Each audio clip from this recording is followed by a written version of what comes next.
Welcome to Vidyapeeth by Partha. Vidyapeeth by পার্থতে তোমাদের সবাইকে স্বাগত জানাচ্ছি।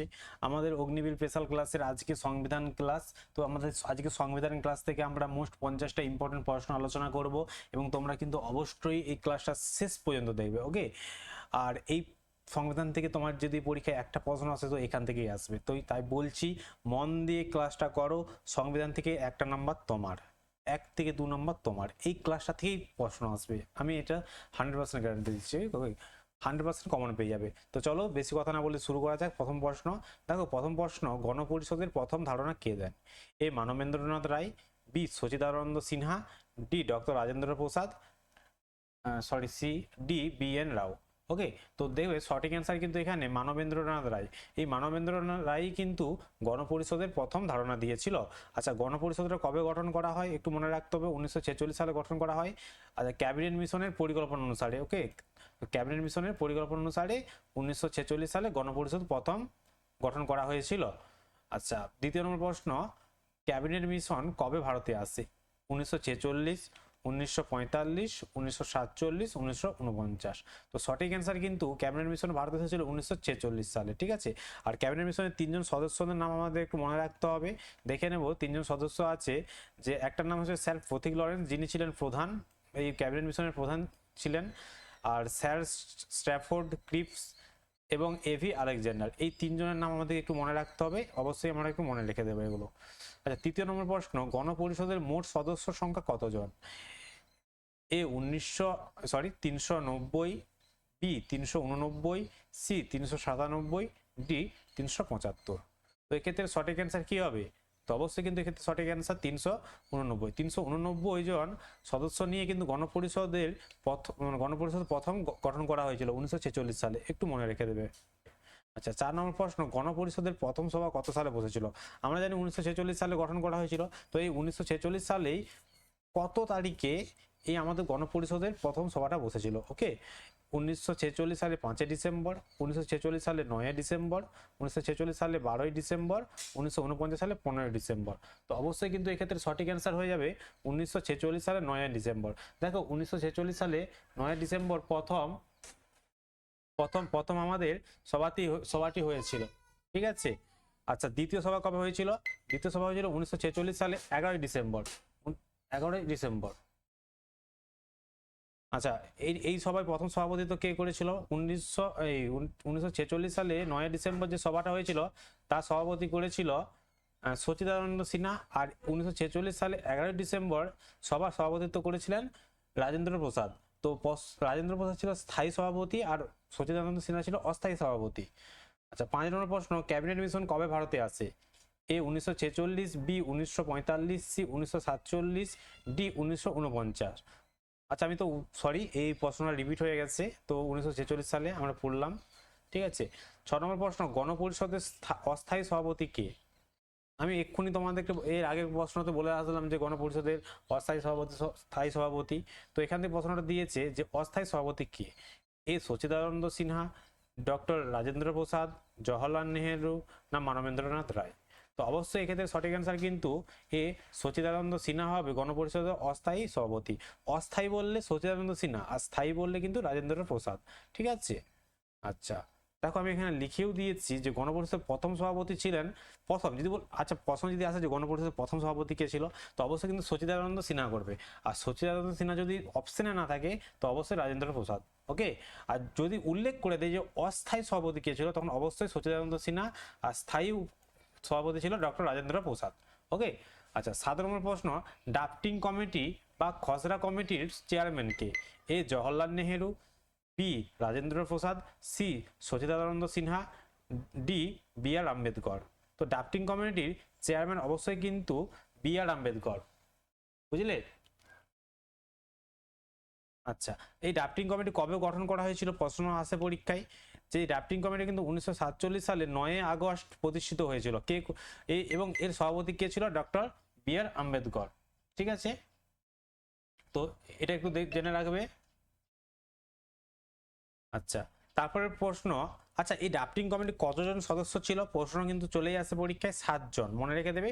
7 জন সদস্য বিশিষ্ট এই ড্রাফটিং কমিটি, চেয়ারম্যান ছিল ডক্টর বি আর আম্বেদকর, আর এই কমিটির সদস্য ছিল 7 জন, ওকে? আচ্ছা, তারপর প্রশ্ন, গণপরিষদের প্রতীক চিহ্ন কি? খুব একটা ইম্পর্টেন্ট প্রশ্ন দিয়েছে এখান থেকে, যে এ সিংহ, বি বাঘ, সি হাতি, না এদের মধ্যে কোনোটিই নয়। তো গণপরিষদের প্রতীক চিহ্ন অবশ্যই কিন্তু সি হাতি, একটু মনে রেখে, হাতি ছিল গণপরিষদের প্রতীক চিহ্ন। আচ্ছা, 9 নম্বর প্রশ্ন, মূল সংবিধানের কতগুলো আর্টিকেল ছিল? মূল সংবিধানে কতগুলো আর্টিকেল ছিল? খুব একটা ইম্পর্টেন্ট প্রশ্ন। এ 448টা, বি 548টা, বি 448টা, সি 395টা, আর ডি 389। তো অবশ্যই সঠিক অ্যান্সার কিন্তু মূল আর্টিকেলে যদি বলা হয় তো অবশ্যই 395টা কিন্তু ছিল আর্টিকেল বা অনুচ্ছেদ বা ধারা, যেটা বলতে পারো তোমরা। ঠিক আছে, আমি পাশে লিখে দিয়েছি খুব সুন্দর করে, এটা কিন্তু একবার মুখস্থ করতেই হবে যে মূল সংবিধানে 395টি আর্টিকেল, 8টি, সরি এটা 4টা হবে না, 8 হবে, এখানে 8। ঠিক আছে, এই 8টা ছিল শিডিউল, 8টা শিডিউল এবং 22টা পার্ট ছিল মূল সংবিধানে। এটা যখন সংবিধান রচনা করা হয়, তখন এইগুলো ছিল, মানে আর্টিকেল ছিল 395, 8টা শিডিউল ছিল এবং 22টা পার্ট ছিল। আর সেটা বর্তমানে বেড়ে গিয়ে কি হয়েছে না 448টা আর্টিকেল হয়েছে, 12টা শিডিউল হয়েছে আর 25টা পার্ট হয়েছে। ঠিক আছে, এগুলো একটু মনে রেখে দেবে। আচ্ছা, এখান থেকে একটা আমি তোমাদের প্রশ্ন দিয়ে যাচ্ছি, অবশ্যই কিন্তু এটা হোমওয়ার্ক রইলো, তোমরা কমেন্টে জানাবে যে সংবিধান রচনা করতে মোট কতদিন সময় লেগেছিল? সংবিধান রচনা করতে মোট কতদিন সময় লাগে? ঠিক আছে, এটা তোমরা কমেন্টে জানাবে। আচ্ছা, 10 নম্বর প্রশ্ন, যুগ্ম তালিকা কোন দেশ থেকে গৃহীত হয়েছে? A Australia, B Britain, C Ireland, D দক্ষিণ আফ্রিকা। দেখো, আমাদের যে সংবিধান রচনা করা হয়েছিল, যে সংবিধানে যে বিভিন্ন কথা বলা হয়েছে, যে মৌলিক অধিকার, মৌলিক কর্তব্য, আচ্ছা সংবিধান সংশোধনী, এগুলো কিন্তু বিভিন্ন কোনো না কোনো দেশ থেকে নেওয়া হয়েছে। ঠিক আছে, তো সেরকম একটা যুগ্ম তালিকা কোন দেশ থেকে গৃহীত হয়েছে আমাদের সংবিধানে? অবশ্যই কিন্তু সঠিক অ্যান্সার অস্ট্রেলিয়া। দেখো, যুগ্ম তালিকা বা যৌথ অধিবেশন, এই সমস্তগুলো কিন্তু আমাদের এই অস্ট্রেলিয়া থেকে নেওয়া হয়েছে। তো মনে রাখবে, অস্ট্রেলিয়া থেকে নেওয়া হয়েছে যুগ্ম তালিকা এবং যৌথ অধিবেশন। ঠিক আছে, আচ্ছা, পরের প্রশ্ন, মৌলিক অধিকার কোন দেশ থেকে নেওয়া হয়েছে বা কোন দেশে অনুকরণে নেওয়া হয়েছে? ঠিক আছে, এ মার্কিন যুক্তরাষ্ট্র, বি ভারত শাসন আইন 1935, C Soviet Russia, D German. তো অবশ্যই সঠিক অ্যান্সার কিন্তু এটা মার্কিন যুক্তরাষ্ট্র থেকে মৌলিক অধিকারে নেওয়া হয়েছে। ওকে, আচ্ছা, আর কি কি নেওয়া হয়েছে এখান থেকে? মার্কিন যুক্তরাষ্ট্র থেকে নেওয়া হয়েছে প্রস্তাবনা, সবচেয়ে ইম্পর্টেন্ট, যেগুলো আমি এখন স্টার্ট করে দিচ্ছি এগুলো কিন্তু অবশ্যই দেখে রাখবে, এগুলো সবচেয়ে বেশি ইম্পর্টেন্ট রয়েছে। সুপ্রিম কোর্ট এবং হাইকোর্টের বিচারপতিদের অবসান পদ্ধতি, রাজ্যসভার চেয়ারম্যান রূপে উপরাষ্ট্রপতি এবং বিচার ব্যবস্থা স্বাধীনতা, এইগুলো জিনিস নেওয়া হয়েছে। বিচার ব্যবস্থার স্বাধীনতাটাও কিন্তু মার্কিন যুক্তরাষ্ট্র থেকে নেওয়া হয়েছে। ওকে, আচ্ছা, 12 নম্বর প্রশ্ন, সংবিধান সংশোধনী পদ্ধতি কোন দেশে অনুকরণ নেওয়া হয়েছে? সংবিধান সংশোধনী অর্থাৎ সংবিধানে যদি আমাদের কোনো মনে হয় যে সংবিধান সংশোধন প্রয়োজন, সেই যে জিনিসটা সেটা কোথা থেকে নেওয়া হয়েছে? সেটা অবশ্যই নেওয়া হয়েছে কোথা থেকে? এ দক্ষিণ Africa, B Ireland, C Australia, D মার্কিন যুক্তরাষ্ট্র। তো সেটা নেওয়া হয়েছে কিন্তু দক্ষিণ আফ্রিকা থেকে নেওয়া হয়েছে। মনে রাখবে, দক্ষিণ আফ্রিকা থেকে কিন্তু সংবিধান সংশোধনী পদ্ধতিটাকে নেওয়া হয়েছে। ওকে, এটা পরীক্ষায় খুব ইম্পর্টেন্ট আছে। আচ্ছা, 13 নম্বর প্রশ্ন, প্রস্তাবনাকে কে identity card of the constitution বলেছে?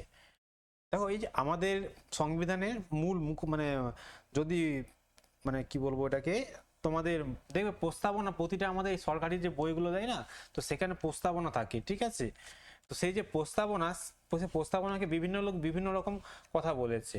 ঠিক আছে, তো সেই যে প্রস্তাবনাকে কে identity card of the constitution বলেছে?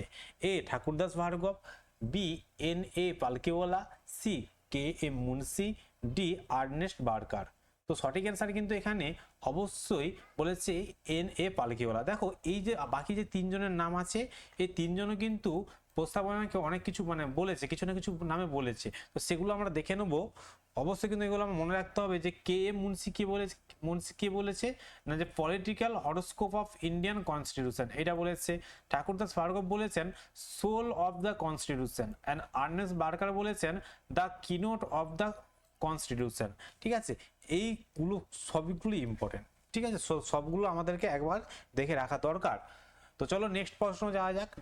নেক্সট প্রশ্ন হচ্ছে, কত নম্বর ধারাকে হৃদয় ও আত্মা বলে অভিহিত করেছেন আম্বেদকর? দেখো, খুব ইম্পর্টেন্ট একটা প্রশ্ন দিচ্ছি, এটা কিন্তু ভিভিআই এর প্রশ্ন। ঠিক আছে, অবশ্যই কিন্তু দেখে রাখবে। তো দেখো এ 32 নম্বর, সরি এ 33 নম্বর, বি 32 নম্বর, সি 30 নম্বর, ডি 31 নম্বর। তো কত নম্বর ধারাকে বলেছে না, অবশ্যই কিন্তু 32 নম্বর ধারাকে ডক্টর বি আর আম্বেদকর হৃদয় আত্মা বলেছে। কনস্টিটিউশনের হৃদয় আত্মা হলো কে 32 নম্বর ধারা, ঠিক আছে। আচ্ছা নেক্সট প্রশ্ন যাওয়া যাক। 15 নম্বর প্রশ্ন, বর্তমানে কতগুলো মৌলিক অধিকার রয়েছে? এগুলো কিন্তু আমাদের অবশ্যই জানা উচিত, ঠিক আছে, এগুলো তোমাদের পরীক্ষায় আসবে, আমি বলে দিচ্ছি ইম্পর্টেন্ট। যে বর্তমানে কতগুলি মৌলিক অধিকার রয়েছে? এ 7টি, বি 6টি, সি 8টি, ডি 9টি।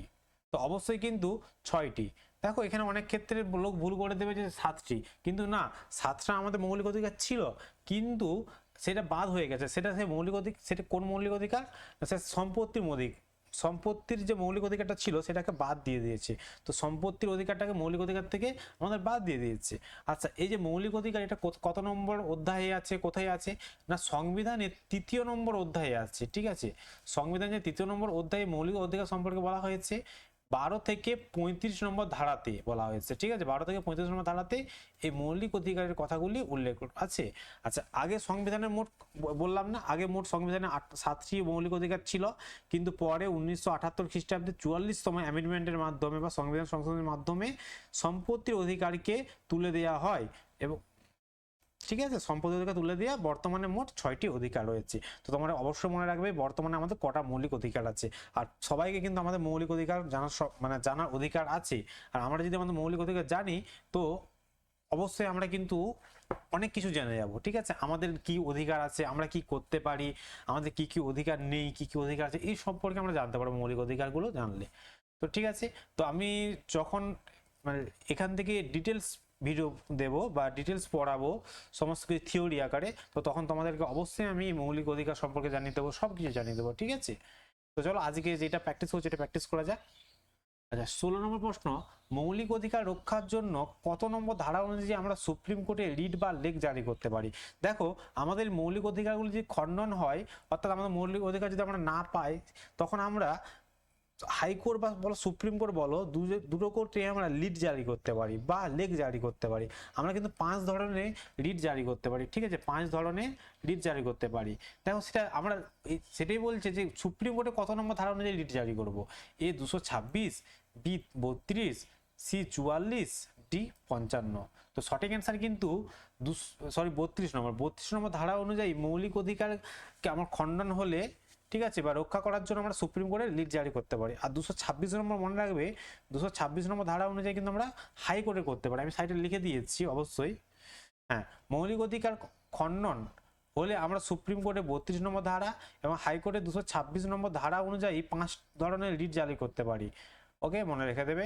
আচ্ছা নেক্সট প্রশ্ন দেখব, কত নম্বর ধারাতে অস্পৃশ্যতার বিলোপ সাধন বা নিষিদ্ধকরণ সম্পর্কে বলা হয়েছে? খুবই একটা ইম্পর্টেন্ট প্রশ্ন, ভিভিআই দেখে নিয়ে নাও, বিভিন্ন পরীক্ষা এসেছে, ডব্লিউবিসিএস, ঠিক আছে, সিজিএল, এসএসসি, সমস্ত পরীক্ষাতে আছে এটা, আর এটা খুব ইম্পর্টেন্ট প্রশ্ন।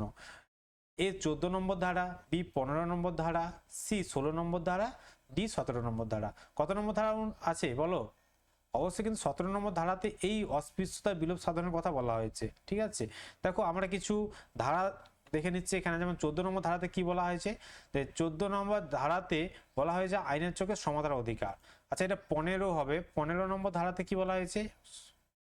15 নম্বর ধারাতে বলা হয়েছে জাতি, ধর্ম, বর্ণ নির্বিশেষে মানে কাউকে বৈষম্য করা চলবে না, ঠিক আছে, বৈষম্য নিষিদ্ধকরণ, যে তুমি আলাদা ও আলাদা এরকম করা চলবে না, ঠিক আছে, এটা 15 নম্বর ধারাতে বলা হয়েছে।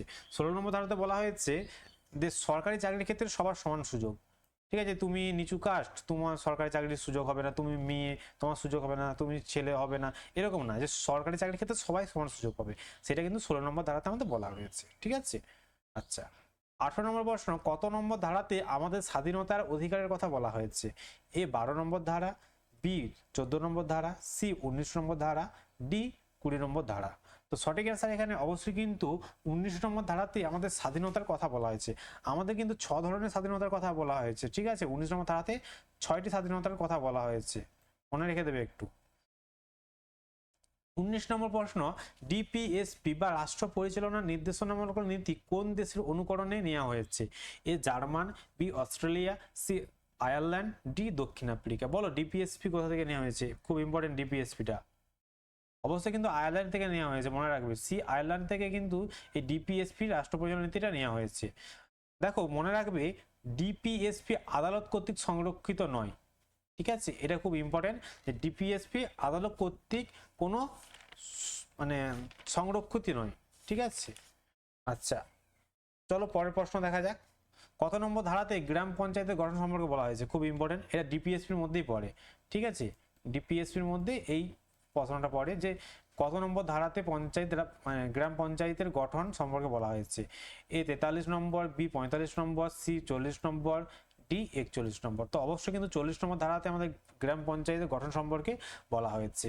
ওকে, আচ্ছা 21 নম্বর প্রশ্ন দেখবো, অভিন্ন দেওয়ানি বিধি বা ইউনিফর্ম সিভিল কোড কত নম্বর ধারাতে রয়েছে? ভিভিআই একটা প্রশ্ন, ঠিক আছে, বলো উত্তর, সঠিক আনসার কি হবে? এ 40 নম্বর, বি 44 নম্বর, সি 74 নম্বর, ডি 45 নম্বর। তো সঠিক অ্যান্সার এক্ষেত্রে কিন্তু অবশ্যই 44 নম্বর ধারাতে অভিন্ন দেওয়ানি বিধি বা ইউনিফর্ম সিভিল কোড সম্পর্কে বলা হয়েছে। আচ্ছা 22 নম্বর প্রশ্ন, কত নম্বর ধারা অনুযায়ী বিচার বিভাগকে শাসন বিভাগ থেকে পৃথক করা হয়েছে? এ 40, বি 45, সি 50, ডি 55। তো অবশ্যই কিন্তু সঠিক অ্যান্সার এখানে 50 হয়ে যাবে। 50 নম্বর ধারা অনুযায়ী আমরা বিচার বিভাগকে শাসন বিভাগ থেকে আলাদা করেছি। ওকে, আচ্ছা পরের প্রশ্ন দেখব, ভারতের পার্লামেন্ট বা সংসদ কতগুলো কক্ষ রয়েছে? আমাদের যে ভারতীয় আইনসভা সেটা আমরা পার্লামেন্ট বা সংসদ বলে থাকি, তো তার কটা কক্ষ আছে, কত কক্ষ বিশিষ্ট? দ্বিকক্ষ, ত্রিকক্ষ, এক কক্ষ, না উপরে কোনোগুলি নয়? তো অবশ্যই কিন্তু দ্বিকক্ষ বিশিষ্ট, ঠিক আছে। আমরা পার্লামেন্টে দুটো কক্ষ দেখবো, একটার নাম উচ্চ কক্ষ, একটার নাম নিম্ন কক্ষ। উচ্চ কক্ষের নাম কি? রাজ্যসভা। নিম্ন কক্ষের নাম কি? লোকসভা। রাজ্যসভার সদস্য হতে গেলে কত বয়স লাগবে, ঠিক আছে, কত বছরের মেয়াদ, লোকসভায় কে তোমার চেয়ারম্যান হয়ে থাকে লোকসভার, রাজ্যসভার কে চেয়ারম্যান হয়ে থাকে, আমরা এই প্রশ্নগুলো সব কিন্তু পরের প্রশ্নগুলো দেখে যাবো, বুঝলি। এই প্রশ্নগুলো কিন্তু পরে আছে, আমরা সেগুলো অবশ্যই আলোচনা করে নেব। তো আপাতত এখানে দেখো, উচ্চ কক্ষের নাম কিন্তু মনে রাখবে রাজ্যসভা, আর নিম্ন কক্ষের নাম কিন্তু লোকসভা। যে উচ্চ কক্ষের নাম রাজ্যসভা এবং নিম্ন কক্ষের নাম লোকসভা। ওকে, এটা একটু মনে রেখে দেবে। আচ্ছা 24 নম্বর কত নম্বর ধারাতে অর্থ বিল সম্পর্কে বলা হয়েছে? ভিভিআই একটা প্রশ্ন, কত নম্বর ধারাতে বলা হয়েছে অর্থ বিল সম্পর্কে? এ 111, বি 110, সি 101, ডি 108। বলো কত নম্বর ধারা? তো অবশ্যই সঠিক অ্যান্সার কিন্তু 110 নম্বর ধারাতে অর্থ বিল সম্পর্কে বলা হয়েছে, ঠিক আছে। দেখো কোনো অর্থ বিল, এটা একটু ইম্পর্টেন্ট জেনে রাখবে, অর্থ বিল কেবল লোকসভাতেই কিন্তু উত্থাপন করা যেতে পারে, ঠিক আছে। রাষ্ট্রপতির অনুমতি নিয়ে একমাত্র লোকসভাতেই পারে, মানে উত্থাপিত করা পারে। তা এবং কোনো বিল অর্থ বিল কিনা সেইটা সিদ্ধান্ত কে নেবে? স্পিকার নেবে। লোকসভার যে স্পিকার সে নেবে যে এই বিলটা অর্থ বিল কি না, ঠিক আছে। মনে রাখবে লোকসভাতে অর্থ বিল পাস করার পর রাজ্যসভাতে পেশ করতে হয়। তো রাজ্যসভাতে সর্বমোট 14 দিন রাজ্যসভা তোমার আটকে রাখতে পারে, ঠিক আছে, এর বেশি পারবে না, অনেক বাকি আছে। আচ্ছা 25 নম্বর প্রশ্ন, রাজ্যসভার সাংবিধানিক প্রধান হলেন কে? আমি এই বললাম যে রাজ্যসভার চেয়ারম্যান বা যেটাই বলো না কেন সেটা কে? এ অধ্যক্ষ বা অধ্যক্ষ মানে যে স্পিকার, বি রাষ্ট্রপতি, সি উপরাষ্ট্রপতি, ডি প্রধানমন্ত্রী। তো সঠিক অ্যান্সার কিন্তু এখানে অবশ্যই কিন্তু উপরাষ্ট্রপতি। মনে রাখবে রাজ্যসভার সাংবিধানিক প্রধান বা চেয়ারম্যান হয়ে থাকে উপরাষ্ট্রপতি, পদাধিকার বলে, আর লোকসভার হয়ে থাকে অধ্যক্ষ বা স্পিকার। ওকে, আমি লিখে দিয়েছি, নোটসে দেখে নেবে। 26 নম্বর প্রশ্ন, রাজ্যসভার সদস্যদের কার্যকালের মেয়াদ কত? খুব ইম্পর্টেন্ট প্রশ্ন একটা, যে রাজ্যসভার সদস্যদের কার্যকালের মেয়াদ কত? আমরা জানি যে সরকারি সব এমএলএ নেতাদের সব 5 বছর, কিন্তু এখানে নয়। রাজ্যসভা যদি বলা হয় তখন অবশ্যই কিন্তু সঠিক অ্যান্সার 6 বছর হয়ে যাবে, ঠিক আছে। তো অবশ্যই এখানে সঠিক অ্যান্সার 6 বছর। 6 বছর আমরা রাজ্যসভা সদস্যদের কার্যকালের মেয়াদটা দেখে নেব।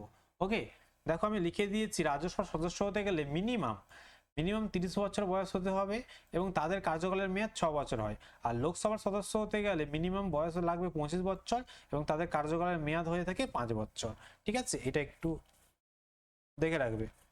আচ্ছা 27 নম্বর প্রশ্ন, ভারতের বর্তমান কতগুলি মৌলিক কর্তব্য আছে? এ 10, বি 12, সি 11, সি 13, ডি 11। তো বলো সঠিক অ্যান্সার। মৌলিক কর্তব্য, আমাদের মৌলিক কর্তব্য অবশ্যই কিন্তু বর্তমানে আছে 11টি। ওকে, কিন্তু আগে 11টা ছিল না, আগে ছিল 10টা। দেখো 1976 সালে 42তম সংবিধান সংশোধনের মাধ্যমে ভারতের সংবিধানের চতুর্থ অংশে 10টি মৌলিক কর্তব্য সংযোজিত হয়। এই যে আমাদের যখন সংবিধান রচনা করা হয়, তখন সংবিধান রচনার সময় কিন্তু মৌলিক কর্তব্যগুলো সংবিধানে উল্লেখ ছিল নি। 42তম সংবিধান সংশোধনের মাধ্যমে এই মৌলিক কর্তব্যটাকে চতুর্থ অংশে নিয়ে আসা হয়, ঠিক আছে। এই জন্য মনে রাখবে এই 42তম সংবিধান সংশোধনের মাধ্যমে না অনেক কিছু অ্যাড হয়েছিল, যার জন্য এই 1976 সালে 42তম সংবিধান সংশোধনীকে মিনি কনস্টিটিউশন বলা হয় তাকে, ঠিক আছে। আচ্ছা, এবং মনে রাখবে যে 10 শত প্রথমে মৌলিক কর্তব্য সংশোধিত হয়েছিল, তারপরে 2002 সালে 86তম সংবিধানের মাধ্যমে 11তম মৌলিক কর্তব্যটি যুক্ত হয়, মানে একটা মৌলিক কর্তব্য অ্যাড হয়েছিল, ঠিক আছে, 2002 সালে। তো তোমাদের এত মনে রাখার দরকার নেই, একটু জাস্ট তথ্য আকারে মনে রাখলেই হবে। মেন এটা মনে রাখবে যে মোট মৌলিক কর্তব্য আছে 11টা, তোমাদের জন্য এটাই যথেষ্ট। ওকে, 28 নম্বর প্রশ্ন, লোকসভা গঠন করা হয় কত সালে? আমাদের যে লোকসভা গঠন করা হয় কত সালে? 1952, 1945, 1950, 1949। তো সঠিক অ্যান্সার কিন্তু 1952 সালে লোকসভা প্রথম গঠন করা হয়েছিল। ওকে, আচ্ছা 29 নম্বর প্রশ্ন, কততম সংবিধান সংশোধনের মাধ্যমে ভোটাধিকারের বয়স 21 থেকে 18 বছর করা হয়? আগে কিন্তু ভোটের দিতে হতো 21 বছর, কিন্তু বর্তমানে 18 বছর হয়। সেটা কততম সংবিধান সংশোধনের মাধ্যমে কমিয়েছিল?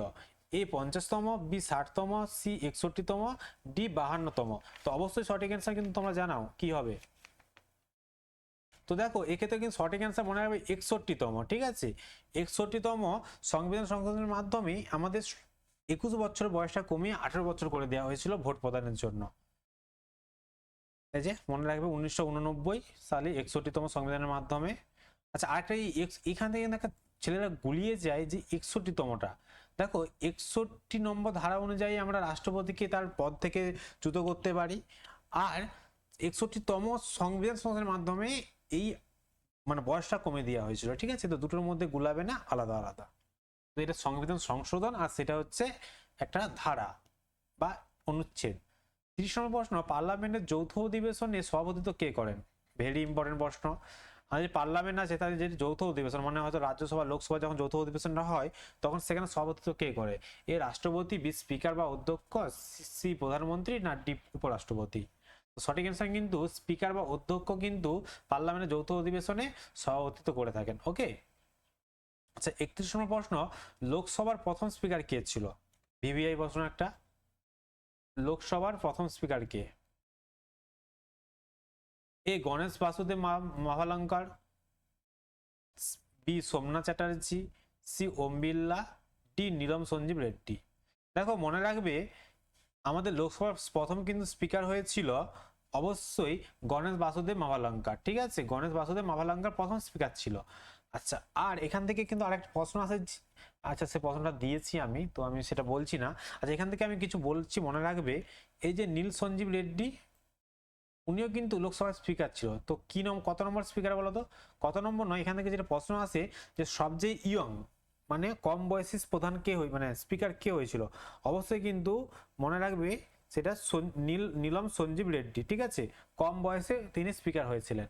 আর বর্তমানে কিন্তু ওম বিড়লা আমাদের স্পিকার আছে লোকসভার। আর সোমনাথ চ্যাটার্জি হলো প্রথম বাঙালি স্পিকার, ঠিক আছে। প্রথম বাঙালি মানে আমাদের বাংলা থেকে, পশ্চিমবঙ্গ থেকে প্রথম স্পিকার হয়েছিল এই সোমনাথ চ্যাটার্জি। ওকে, মনে রেখে দেবে। আচ্ছা 32 নম্বর প্রশ্ন, আচ্ছা মহিলাদের মধ্যে, হ্যাঁ বললাম, মহিলাদের মধ্যে প্রথম স্পিকার ছিল মীরা কুমারী। একটু মনে রেখে দেবে যে মহিলাদের মধ্যে প্রথম স্পিকার কে হয়? মীরা কুমারী। আচ্ছা 32 নম্বর ধারা অনুযায়ী পার্লামেন্ট সাধারণত কতগুলি অধিবেশন হয়? পার্লামেন্টে সাধারণত কতগুলি অধিবেশন হয়? এ দুটো, বি তিনটে, সি চারটে, না ডি পাঁচটা? তো অবশ্যই কিন্তু সঠিক অ্যান্সার এখানে তিনটে। পার্লামেন্টে কিন্তু তিনটে অধিবেশন হয়, হ্যাঁ। তবে আমি অধিবেশনগুলো লিখে দিয়েছি। মূলত তিনটি অধিবেশন হয়ে থাকে। একটা হচ্ছে বাজেট অধিবেশন, এটা সবচেয়ে দীর্ঘতম অধিবেশন। এখানে প্রশ্ন চলে আসে যে সবচেয়ে দীর্ঘতম অধিবেশনের নাম কি? তো অবশ্যই কিন্তু সঠিক অ্যান্সার করবে কি না বাজেট অধিবেশন, যেটা হয়ে থাকে ফেব্রুয়ারি আর মে মাস। এটা মে হবে, মে হয়ে গেছে গো, সরি, এটা মে মাসে হবে। ওকে, মে মাসের মধ্যে হয়েছিল। তারপর একটা বাদল অধিবেশন, যেটা জুলাই থেকে সেপ্টেম্বরের মধ্যে হয়, এটা শীতকালীন। আর একটা শীতকালীন অধিবেশন, এটা কিন্তু আবার সবচেয়ে ছোট অধিবেশন। যেমন দীর্ঘতম অধিবেশন বাজেট অধিবেশন, আর এটাই আর সবচেয়ে ছোট অধিবেশন হচ্ছে শীতকালীন অধিবেশন। ওকে, এটা ডিসেম্বর নভেম্বর মাসে হয়ে থাকে। আচ্ছা 33 নম্বর প্রশ্ন, ভারতের প্রথম নাগরিক কে? এ প্রধানমন্ত্রী, বি রাষ্ট্রপতি, সি উপরাষ্ট্রপতি, ডি সুপ্রিম কোর্টের প্রধান বিচারপতি। তো বলো আমাদের ভারতের প্রথম নাগরিক কে, মানে ভারতের প্রথম নাগরিক হিসেবে কাকে বিবেচনা করা হয়, ধরা হয়? তো অবশ্যই কিন্তু রাষ্ট্রপতি। রাষ্ট্রপতি হচ্ছে আমাদের ভারতের প্রথম নাগরিক। দেখবে ভারতের রাষ্ট্রপতির গাড়িতে কোনোদিনও নাম্বার প্লেট দেখতে পাবে না তোমরা, ঠিক আছে।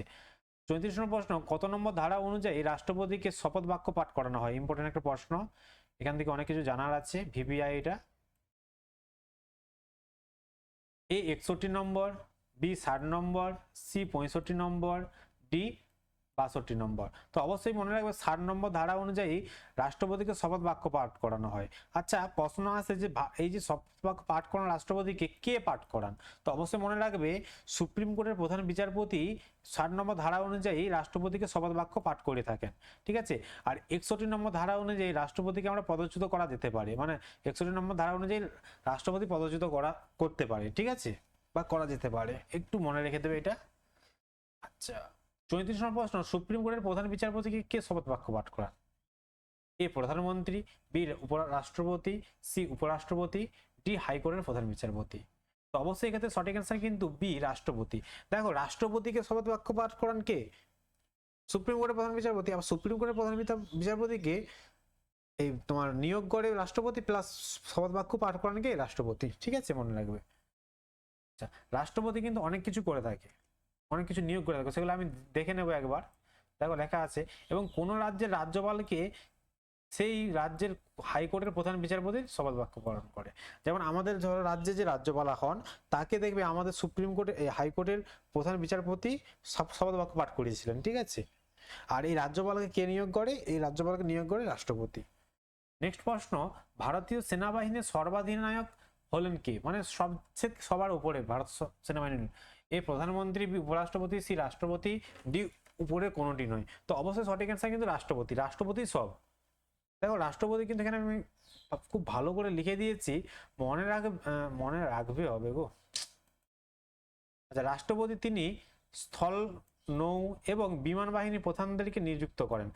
এই যে স্থল বাহিনী বা নৌবাহিনী, যে বিমান বাহিনী, তো ওদের যে প্রধান, ওই যে প্রধানকে ওদের নিয়োগ করে কে? রাষ্ট্রপতি। এছাড়াও তিনি সুপ্রিম কোর্ট এবং হাইকোর্টের বিচারপতিদের নিয়োগ করে থাকে, ঠিক আছে।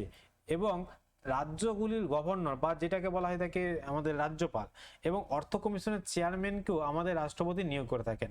এছাড়াও অ্যাটর্নি জেনারেল এবং প্রধান নির্বাচন কমিশনকেও তিনি নিয়োগ করে থাকেন। তো অবশ্যই কিন্তু এইটা ইম্পর্টেন্ট রয়েছে, একবার চোখ বুলিয়ে রাখবে, এখান থেকে প্রশ্ন আসলেও আসতে পারে। ওকে 37 নম্বর প্রশ্ন, বর্তমানে ভারতীয় সংবিধানের মোট কতগুলি অনুচ্ছেদ আছে বা ধারা আছে বর্তমানে? এ 455, 449, 452, 448, 446। আমি অবশ্যই এর যে প্রথমের দিকে দেখে এসেছি যে বর্তমানে কটা আছে, তো বর্তমানে 448টা কিন্তু ধারা বা অনুচ্ছেদ রয়েছে। আচ্ছা সংসদীয় শাসন ব্যবস্থা কোথা থেকে নেওয়া হয়? মানে যে সংসদীয় শাসন ব্যবস্থা কোথা থেকে নেওয়া হয়েছিল? ভারত শাসন আইন 1935, আমেরিকা, আয়ারল্যান্ড, জার্মান। তো অবশ্যই কিন্তু ভারত শাসন আইন থেকে আমাদের সংসদীয় শাসন ব্যবস্থাটা নেওয়া হয়েছিল। ওকে আচ্ছা 39 নম্বর প্রশ্ন, কত নম্বর ধারা অনুযায়ী রাষ্ট্রপতি আর্থিক জরুরি অবস্থা ঘোষণা করতে পারে? এটা ভেরি ভেরি ইম্পর্টেন্ট।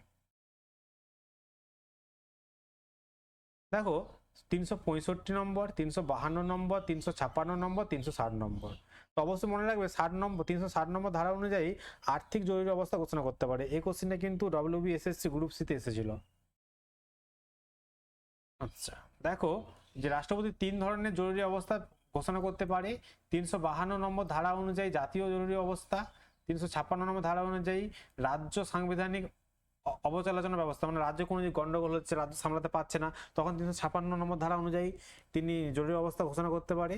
আর 360 নম্বর ধারা অনুযায়ী আর্থিকভাবে, মানে কোনো অর্থনৈতিক যদি কোনো সমস্যা হয়, তখন 360 নম্বর ধারা অনুযায়ী আর্থিকভাবে তিনি জরুরি অবস্থা ঘোষণা করতে পারে। কিন্তু মানে সুখের মানে ভালো দিক একটাই যে আর্থিক ভারতবর্ষে এখন পর্যন্ত মানে এখনো পর্যন্ত আর্থিকভাবে জরুরি অবস্থা কোনোদিনও মানে তোমার জরুরি অবস্থা ঘোষণা করা হয়নি। ওকে পরের প্রশ্ন, নীতি আয়োগের চেয়ারম্যান কে হয়?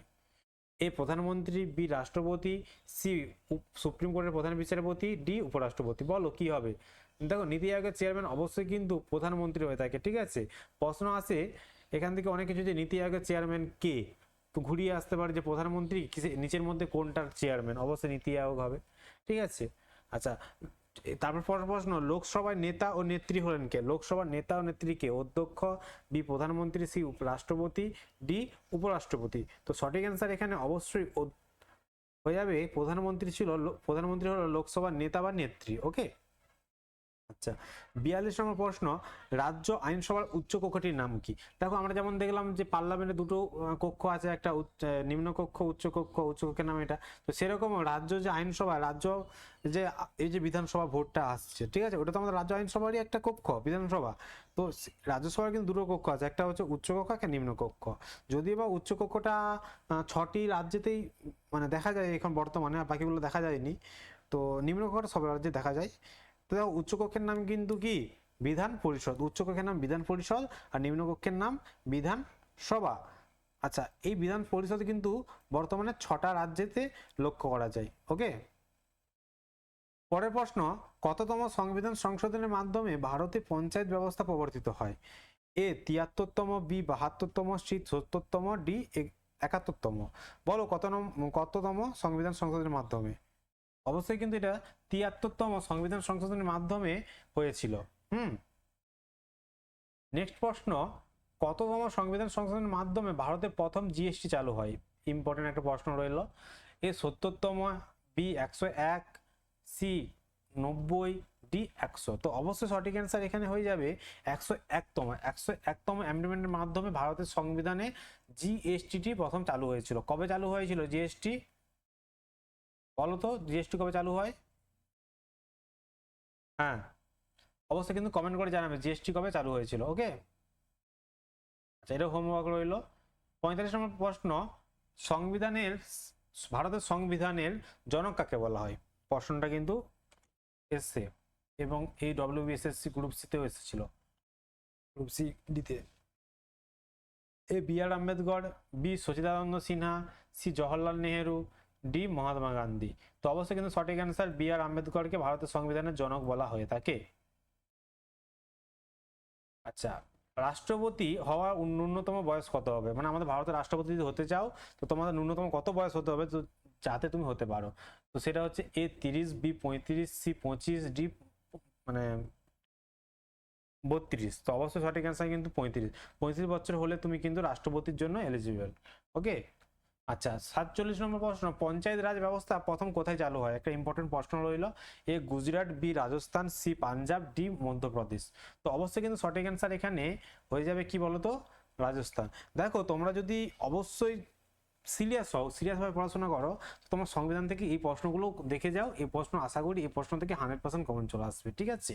আর তোমরা যদি কন্টিনিউয়াস করতে চাও, যে আরো অন্য কোনো প্রিপারেশন নিতে চাও, যেমন সামনে গ্রুপ রেলের এএলপি আছে, এএলপি যদি জিকে বা পিআইকিউ প্র্যাকটিস সেট করতে চাও অবশ্যই জানাবে, আমি কিন্তু সেই অনুযায়ী তোমাদের ক্লাস নিয়ে আসবো। আর অলরেডি কিন্তু আমার একটা সিরিজ চলছে, সেখানে দুটো সিরিজ চলছে। এছাড়াও যে একটা হচ্ছে ব্রহ্মাস্ত্র, জিকে ব্রহ্মাস্ত্র সিরিজ, যেটা আমি 5টা ক্লাস করে দিয়েছি অলরেডি এবং সেটা আমাদের চলবে। আর একটা রেলওয়ের একটা চলছে সিরিজ, যেটা হচ্ছে পিআইকিউ নাম দিয়েছে, পিআইকিউ সিরিজ, অর্থাৎ সেখানে আমরা সব শুধু রেলেরই পিআইকিউ প্র্যাকটিস করবো, ঠিক আছে। তো অবশ্যই কিন্তু সেই ভিডিওগুলো তোমরা দেখবে, আর অবশ্যই কিন্তু এই ভিডিওটা দেখবে আর এবং বন্ধুদের কাছে শেয়ার করবে ভিডিওগুলো, ঠিক আছে। আর লাইক, কমেন্ট, শেয়ার অবশ্যই কিন্তু করবে। আচ্ছা, দেখো রাজস্থানের নগর নগর বলে একটা জেলা আছে, সেখানে কিন্তু এই প্রথম এই পঞ্চায়েত রাজের ব্যবস্থা চালু হয়েছিল, ঠিক আছে। 48 নম্বর প্রশ্ন, ভারতের সর্বোচ্চ আদালতের নাম কি? A Supreme Court, B High Court, C Lok Adalat, D District Court. Supreme Court, ঠিক আছে। 39 নম্বর প্রশ্ন, ভারতীয় সংবিধানে কোন অনুচ্ছেদে মৌলিক কর্তব্য সম্পর্কে বলা হয়েছে?